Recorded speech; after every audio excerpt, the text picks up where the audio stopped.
Yazi indlela zokukhuluma noNkulunkulu ayifani, ihlukene. Ake ngithi kukhona ukuthandaza uthi siyakhuleka Nkosi yezulu, siyakhuleka nqaba phakathi. Bese kuzoba khona nje ukuba nengxoxo noNkulunkulu ukuthi Baba, bengicela ukuthi ngingahambi emhlabeni ngingayifezekisi izifiso zami.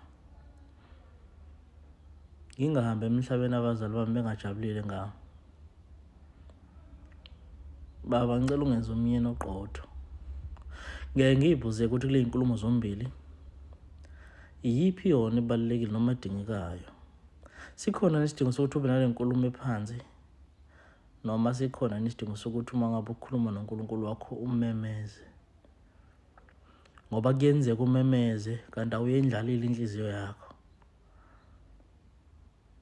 Kanti futhi kuyenzeka ukuthi ube phansi ube nenkulumo uthi inhliziyo yakho uyendlala ngokuphelele, ngoba kuthiwa khuleka ngokwesaba uNkulunkulu wakho, wazi ukuthi ukukhuluma nobani. So le nkulumo zimbili le nkulumo le.